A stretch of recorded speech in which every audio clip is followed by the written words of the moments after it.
Nice little workshop performance. Let's give it up for Michael Cleveland and Jason Carter, everybody.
Thanks, everybody.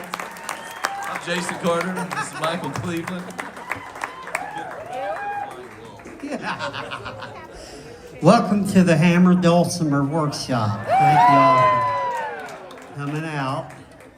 Any questions y'all have about the Hammer Dulcimer, please yell it out.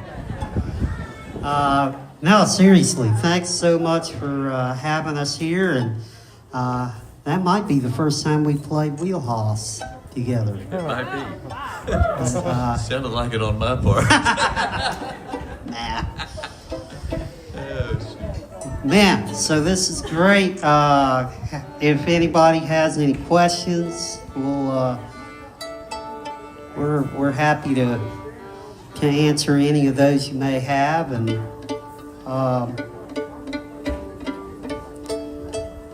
first, I think we're going to tune a while. Might be the best thing for our career. That might be what we missed all these years. You know, the joke, the standard, or the best fiddle joke that I've heard recently is, how can you tell when a fiddle's out of tune?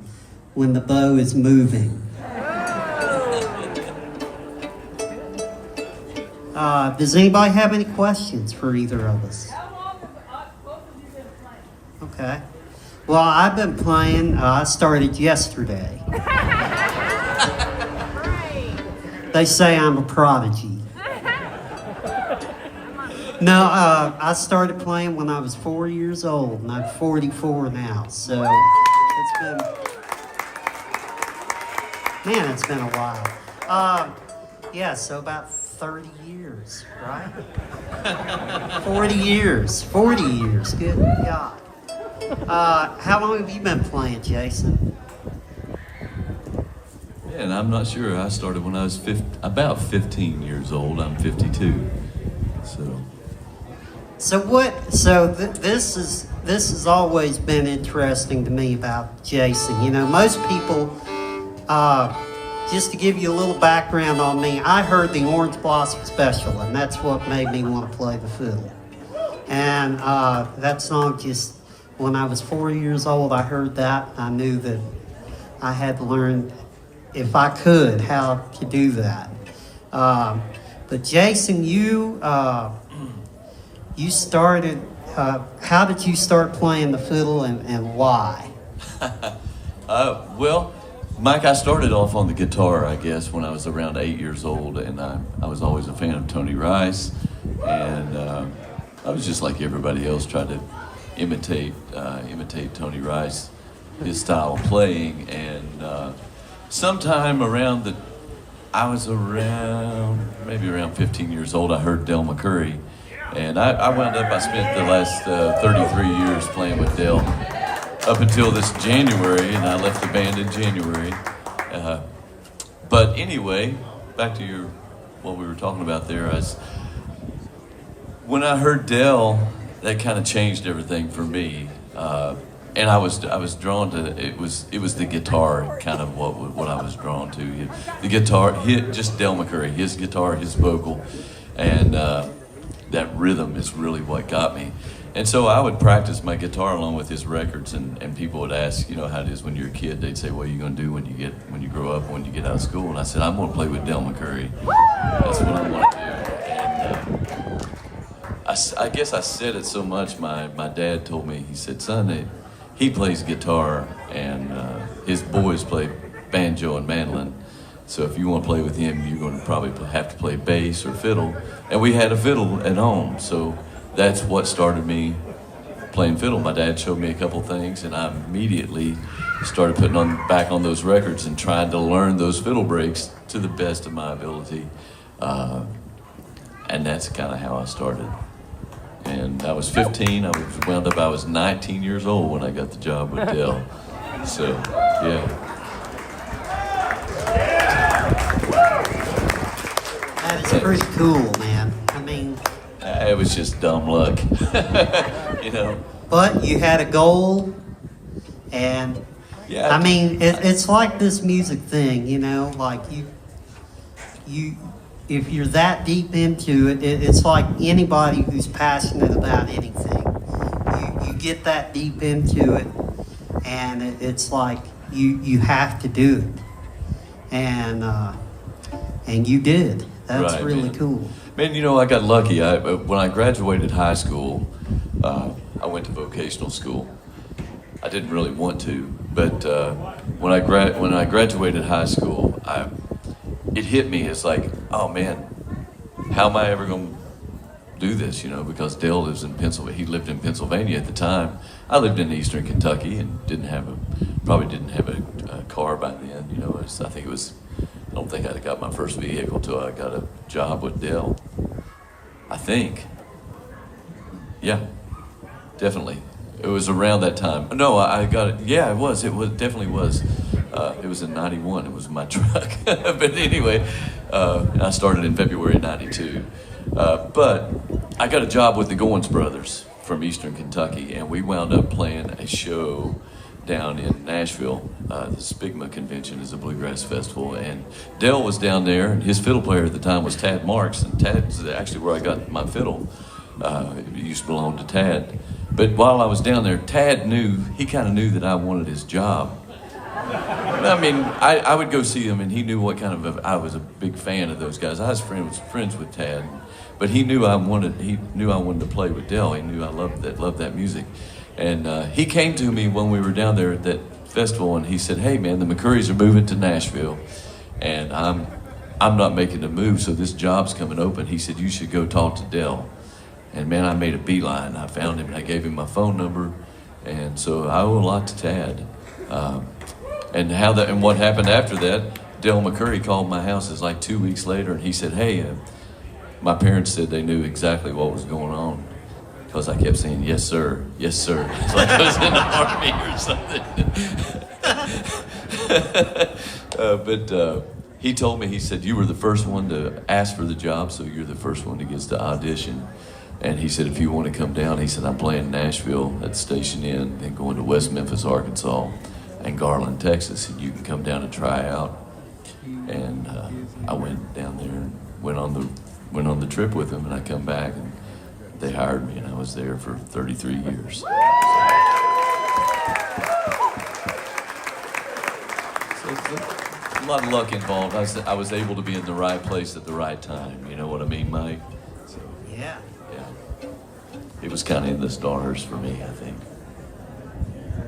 But that's how this music thing goes, you know. I mean, it's a lot of, you know. I mean, you do it because you love to do it, but you know, then there is a lot of it that is being at the right place at the right time, and Yeah. you know.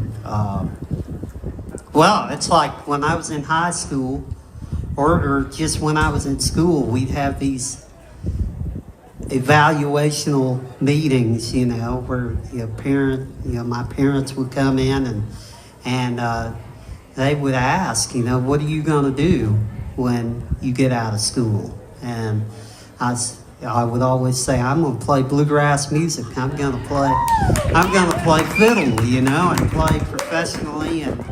And they would always say, and this is sound advice, "You better you need something else. You need something else to fall back on." I've never found that. I've never found it yet. But thankfully it worked. It's like you said, you know, it worked out the way it was supposed to. But Cleve, that's what my mom used to say. She told me, she said, "You got to have something to fall back on, you know." So I went to school to be a draftsman, and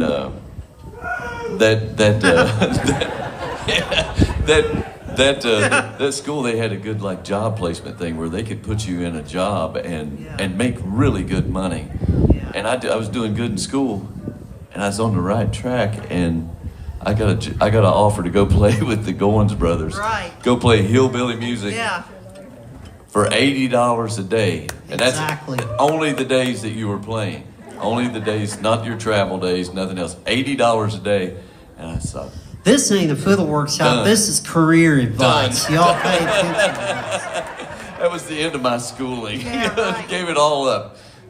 Gave it all up for $80 a day, this. Yeah, and a hillbilly dream. right. Crazy. Just crazy.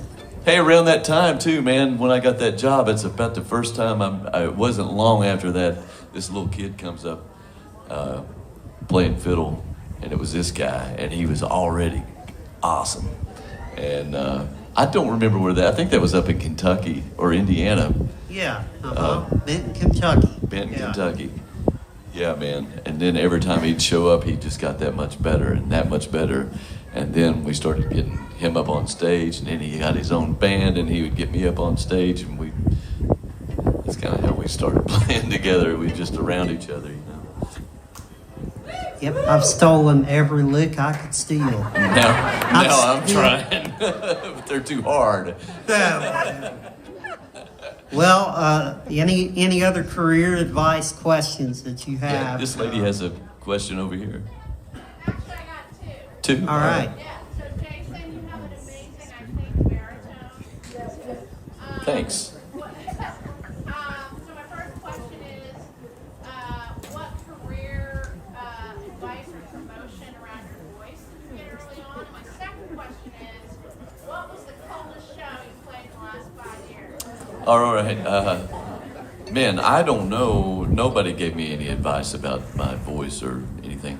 I didn't care anything about it. I sang with my dad before I got that job with the Goins Brothers when I was a teenager. And me and him had a little band there in Eastern Kentucky, and I played guitar and sang. And, but I didn't care about singing. I wanted to play fiddle with Dell, you know. He was the singer. He's the real singer, you know. So I didn't think anything of it until we started, we did the Traveling McCurries, started the Traveling McCurries, and then I would sing with that band and get featured on a tune. And then I started getting a little more interest in that. And then the pandemic and all that stuff hit. I had all this time, and it was, I was dating Bronwyn Keith Hines at the time, and we were hanging out all the time during the pandemic, playing fiddles and jamming. And I told her I'd kind of like to record. You know, I would start singing these songs that I had been saving up, and I did my record, and then started doing shows, and it's like I just wanted to keep doing that, you know. So, oh well, thanks. But no, that was never a plan for me. It was never really a plan to be a singer. I always wanted to play fiddle with Dell. That was all, you know. Until the last couple of years, and I still want to play with Dell. Everybody does. He's the best. And the coldest show we played, I don't remember. I played some cold ones. We were out in Colorado, and it seems like we played some really cold ones recently, but we've done all those winter wondergrass where it's snowing on you. And hey, the coldest one was Vermont. Yes, Killington. That was my birthday. That was my last show with the band. Killington, Vermont. That was on February 1st. I think that was my last show with the Traveling McCurries. That was my last show with the McCurries. Yeah, and it was freezing. I wish we could have went out on a better note. My fiddle wouldn't stay in tune. Anyway, yeah. Blah, blah, blah. Yes, sir. Mike, could you all play some of like your favorite fiddle passages from the past, whether it be from Scotty Stoneman or Hicks or Chubby, just whoever? Like, what's some of the foundational licks that you all just love that you've learned? Just fiddle licks? Yeah, or just like All right. kind of like those, like Bobby's double stops. Or Yeah. the descending, ascending line, whatever. You want to play? You got anything in mind?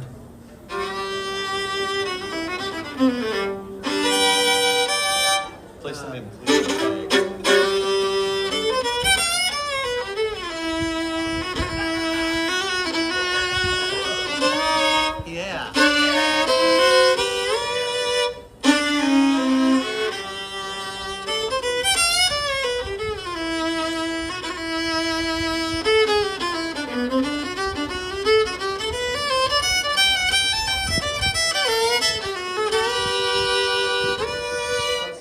Yeah. Yeah. What about, how about this? He was asking about a lick, and one of my favorites is this. And I'm not sure if this is Chubby Wise or Vassar Clemens who did it first. It's kind of like in Mule Skinner Blues or Can't You Hear Me Calling. It's a standard ending lick that you would play like...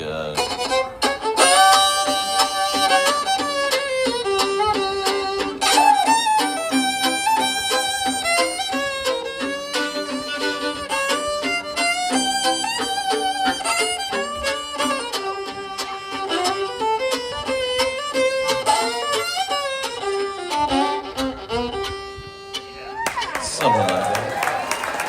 But that could be Vassar. Do you know who did that first? Was that Vassar? Oh, let's see who played on that.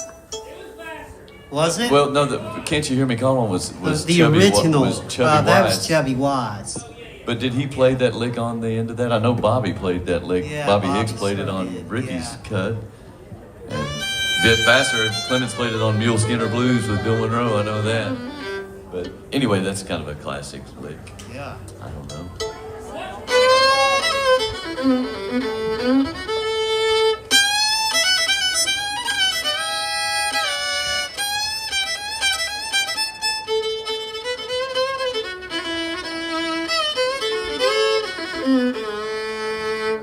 That's awesome. That's Chubby Wise. That's awesome. I love it.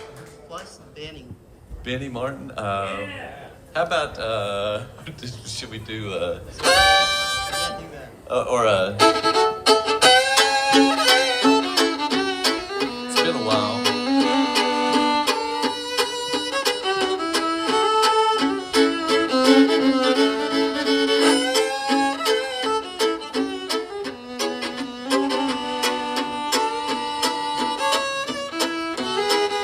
Play one.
Hey, Michael, Yeah. that is absolutely beautiful, man. Incredible. Michael Cleveland, everybody. Jason Carter.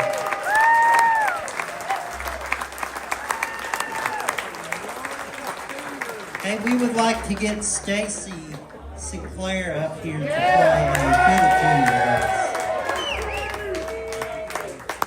with The more the merrier, us. right? Yeah. Question. Question over here. You ever play with Alison Krauss? Ever play with Alison Krauss? Yeah. Yep. It's been a while, but She's awesome. Alison is Krauss incredible. invited me to play the Grand Ole Opry with her when I was 13 years old.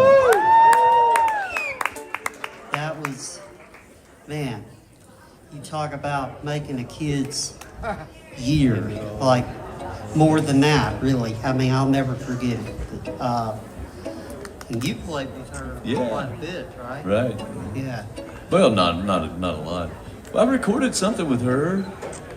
Yeah. I don't remember what it was. Maybe it was Tony Trischia. Oh, yeah. this record, Yeah, I think we Tony's did- Earl Jam album. Yeah. Yeah. I don't remember what we did. It's been a long time. Yeah, like 3 years. Yeah. It's a long time. Yeah, right. Yeah, I'm older than you. Shoot. Hey, Stacy.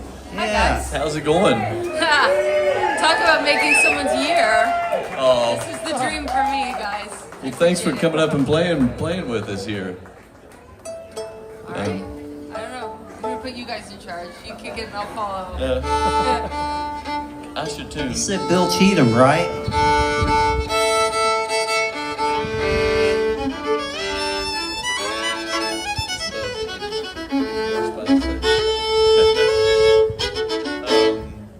You want to start it off, Mike? It's been a while. You want to start it off, Stacy? I'm not leadership material. Funny story though, when I'm nervous, like now, and I've done this before lots of times, I mix up Bill Cheatham and Cherokee Shuffle, and I have been on stage and played the wrong one, but you guys said you wanted Bill Cheatham, and that's why I want to put one No, of you whatever, guys in charge. Hey, whichever one you want to play. We'll follow you on. You mentioned that one earlier. That's why. Well, yeah, and playing them against each other. So whichever one comes out, that's the one we're doing. All right, we'll Totally we'll fine. follow you. Yeah. Here's open.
Mighty fine.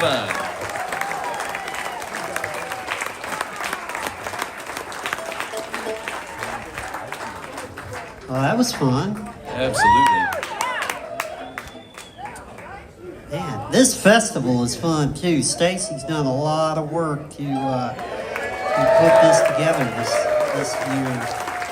I understand correctly. And man, thanks so much for having us, Stacy. This is great.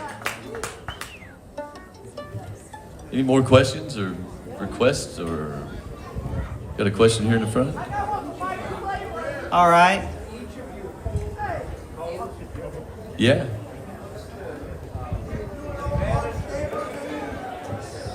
He's asking about how we hold the bow, Mike, and Oh, okay. I have a bad habit. My hand kind of slides up the bow onto the horsehair when I play, and it's kind of a bad. You shouldn't watch what I do. It's not a good thing. It's more of a hindrance than helping. But I saw, I don't know, I think like Tim O'Brien. I hold my thumb under the frog, and I try to keep it there, but my hand slides up. If I'm not thinking about it, it just goes. It just is like this. So that's, I don't know. That's just what felt comfortable to me whenever I was learning to play. So, Mike, do you have any? Well, somebody told me one time that I hold my bow like a frustrated baseball player. But so I did learn, like you wouldn't be able to tell it now, but I did start by learning the Suzuki method, and I had the correct bow hold at one time, and I don't know how I fell into it, but I basically just put my thumb not under the frog like most people do. I just kind of grip here, and most of the pressure comes from my thumb and index finger, which works for me. And I've always, and I think Benny Martin, you know, the one time I got to be around him, he said, man, you and I hold the bow kind of similar. And he had a little bit different hold than I do, but it just felt comfortable to me. I would advise you to learn, you know, the correct way to do it, and then if you, I think at the time I thought I could get more out of the instrument that way, and it's always been comfortable for me, but not that I'm definitely not saying that's the right way and everybody should do it that way. Once you figure that out, man, your career might take off. I know, right? I could go back to those IEP meetings at school and It might be a baseball I don't think it's player. hurting you. find something to fall back on. How about a baseball player? Yeah. We had another. Yeah, somebody said they had a question for Mike over here. Who was this? Yeah. I wanted to ask you, how did you feel as playing in Alabama, Tennessee, and those caves, the big mountain caves? Yeah, the cave. Oh yeah, that's a great place to play. I want to see a show there sometime. I've gotten to play there a few times, and don't get me wrong, it's a great place to play, but I've heard it's even better to watch a show there. But yeah, it's definitely one of my favorite places. Yeah, it's great. They had to worry about a thunderstorm. They would tell you that there was a big thunderstorm. Play on. Yeah, right. Right on. It's a little chilly down there. That's the only cool. thing. Yeah. But it's good. It was fun. It was always fun. They have a good crowd, and the crowd seems to be enjoying themselves. Yeah, it's a really nice place. If anybody's not been there, Pelham, Tennessee, you should go check out they have festivals there too, you know. Yeah. So, got another question?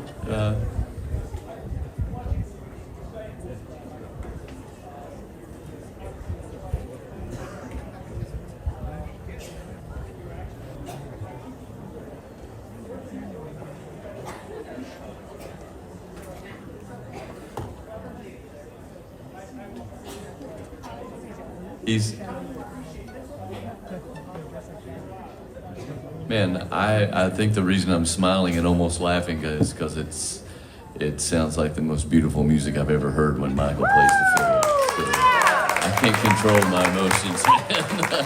Keep on talking. I wear them on my sleeve, so keep talking. Keep on talking. I wish you could tell that Make story. me sound as good as you can, Jason. Yeah, man, that's it. I mean, he pulls off stuff playing that you sometimes you just don't hear because most people just can't play what he's playing, you know. So it's. I've said it before. I think he's the greatest on the planet. I'll brag on you, Well, Mike. I'll likewise. brag on you, buddy. Likewise. This guy is one of the greatest on the planet. So We can get off this stuff here. you started it. I know. Yeah. We have another question down here.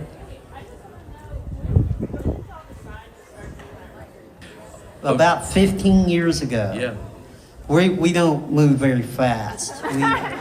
No, seriously, we started talking about it, I think, around 2010. It's around those days that we started playing a lot together. Like, we just happened to be in the same places, and he would jump up and play fiddle with us, and we was like, Yeah. man, if we could ever practice doing this stuff, we might do pretty good. Sorry to interrupt you, No, man.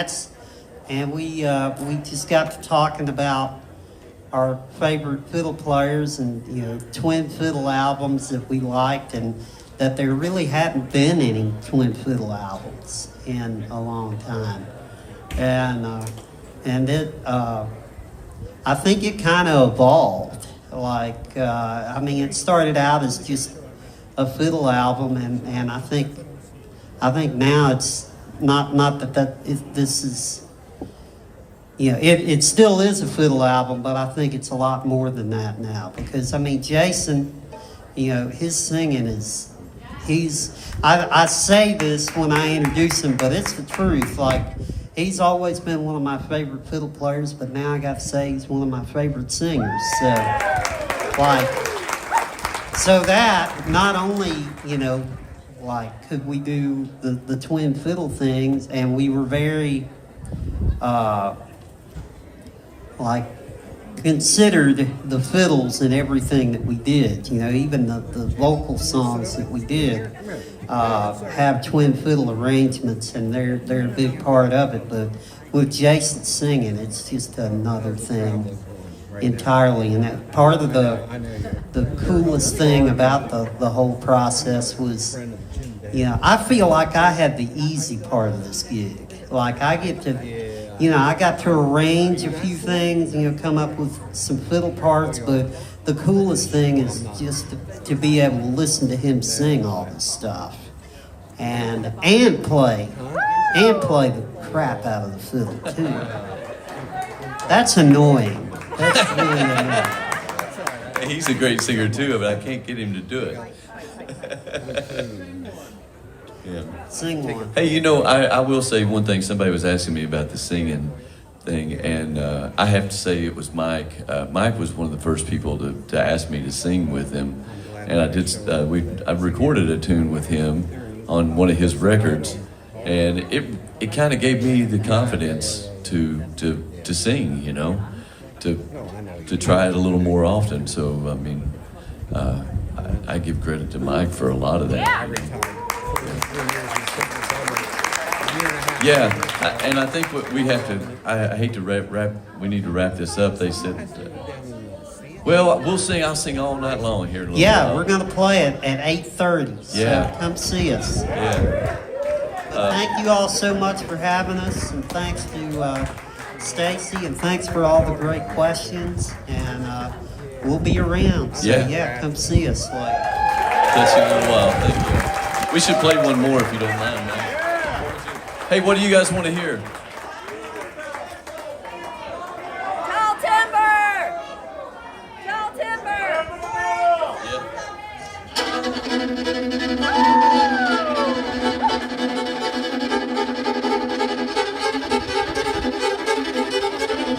Yeah.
Hey, that's Michael Cleveland.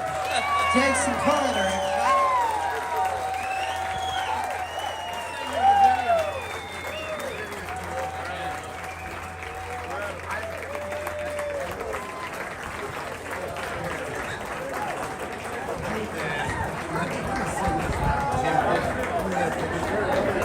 Yeah, just so I'm not gonna put on. I'm just gonna stand.